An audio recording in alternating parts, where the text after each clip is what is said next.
शतगिरी शमशातम कंजलम सिंधु पात्रे सुर तरवर शाखाम लेखनी पत्र मुरवी लिखति गृहित काम पंडित जी को शारदाम सर्वकाले तदपि तव गुणानामीशम पारम न याति। सबसे पहले तो आपका बहुत बहुत धन्यवाद। मैं प्रथम बार यहाँ आया था, मौसी लगती है मेरी, जिनके निमित्त ये भागवत हुआ था, और मैं जन्म से तो पंडित हूँ ही। आपका धन्यवाद। सर्वप्रथम आज ये जो श्रीमद् भागवत महापुराण का जो 7 दिवसीय कार्यक्रम था, एक दिव्यता भव्यता को प्राप्त करता हुआ आज अंतिम पलों की ओर है। और इन 7 दिनों में हमारे मौसी प्रमिला देवी जी एवं मौसा जी मेरे जुगरान जी और उनके परिवार, संपूर्ण थपलियाल परिवार के द्वारा कलश यात्रा से लेकर आज तक जितने भी चीजें यहाँ पर करी गई, जितने भी सेवा भाव उनको उनके मनो एवं दिलोभाव से जितना भी समर्पण किया गया, उसमें अगर कहीं भी किंचित कोई कमी रह गई होगी, लेश मात्र भी कमी रह गई होगी, तो मैं व्यास जी से विनम्र आग्रह मेरा रहेगा कि आप कदाचित इस चीज को अपने दिलो दिमाग में न रखें। उन्होंने पूर्ण समर्पण से इस यज्ञ में अपनी भूमिका निभाई। कहीं पे कोई चूक हो गई होगी, कोई गलती हो गई होगी, उन सभी के तरफ से मैं आपसे बार बार क्षमा प्रार्थी रहूंगा, बार बार मैं आपसे विनती बद्ध रहूंगा। हमारे बीच में पाक शास्त्री जो थे हमारे ईष्टवाल जी, घनानंद गोदियाल जी और जोशी जी, इन्होंने भी बहुत समर्पण भाव से इस कार्य में अपना योगदान दिया। उनके लिए भी मैं भगवान बद्री विशाल से बद्री नारायण से उनके भी मंगलमय एवं सुखमय जीवन के लिए मैं हमेशा हमेशा प्रार्थी हूँ। संपूर्ण आचार्य गण जो है यहाँ पर, उन सभी के मंगलमय जीवन के लिए भी मैं भगवान से प्रार्थी हूँ। आचार्य जी, व्यास जी, आप ने जो 7 दिन आप जो निमित्त बने, आपने जो श्रवण करवाया भागवत कथा का, हमें निश्चित रूप में बहुत दिव्य रहा, भव्य रहा, यादगार भी रहा। और विदाई जो पल होता है, चाहे वो कन्या का विदाई हो, मतलब लड़की की विदाई हो, या भागवत जी की विदाई हो, विदाई शब्द एक विरह वाला होता है। एक भाव ऐसे आते हैं कि जो हम नित्य क्रम करते हैं कि सुबह उठना है, हमें वहां पे बैठना है, कर्म कांड करने हैं, इस परिवार से मिलना है, उसके बाद तत्पश्चात कथा समाप्त होने के बाद बैठना है, आपस में बातें करने, एक रोटेशन बन जाता था सुबह दिन और शाम तक।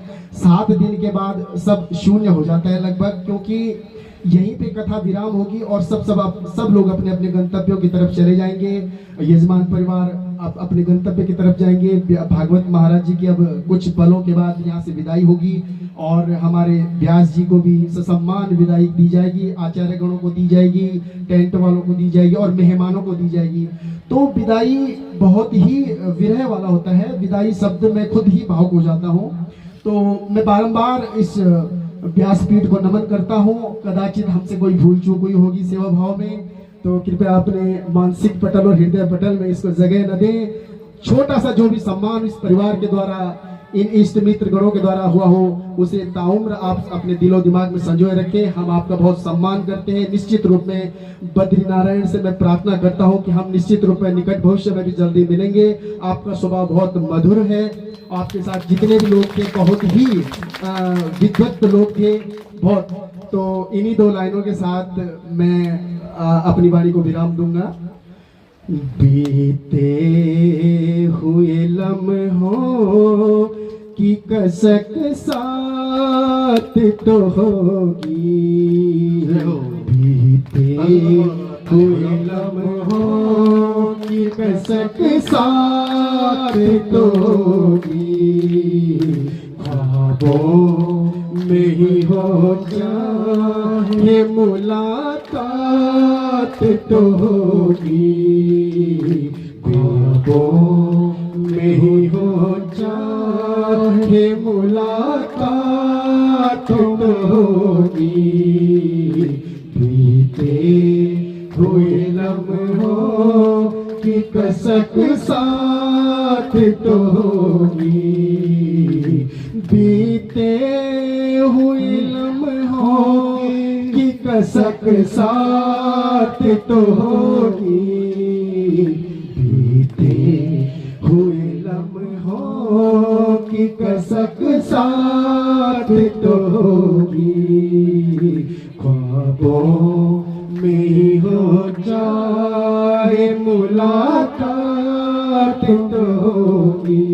धन्यवाद, बहुत बहुत धन्यवाद। बहुत बहुत धन्यवाद किया। मन में कोई द्वेष भाव नहीं है, बड़े प्यार प्रेम से आपके साथ यहाँ 7 दिन व्यतीत किए, बड़े प्रेम में, बड़े कुशलमय, बहुत ही अच्छा लगा। ऐसा लगा कि जैसे हम अपने घर पे रह रहे हो, अपना परिवार जैसा हो, आप लोगों के साथ समय यहाँ व्यतीत किया। जैसे भी मेरी कथा लगी होगी हो,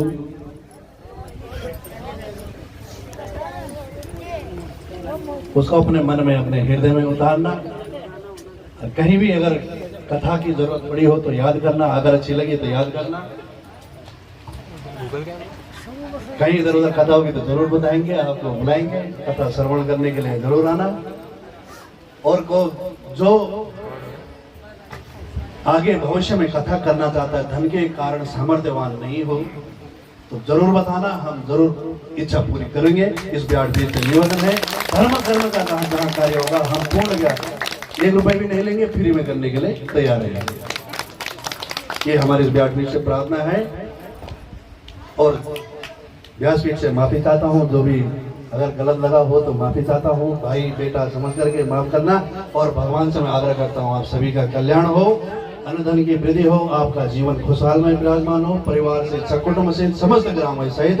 इस व्यासपीठ से यही प्रार्थना करता हूँ बार बार कि आपका जीवन खुशहालमय हो, अन्न धन वंश की वृद्धि हो, कुल की वृद्धि हो। इन्हीं वचनों के साथ मैं अपनी वाणी को विराम देता हूँ। सभी के सब हवन में शामिल हो, अपने हवन में जितने यहाँ कथा श्रवण करने के लिए आए थे उतने दिन से हवन में आहुति दें। और आहुति देने के पश्चात आरती होगी। आरती होने के बाद सभी के लिए भंडारा बना है, तो भंडारा ग्रहण करके अवश्य जाए।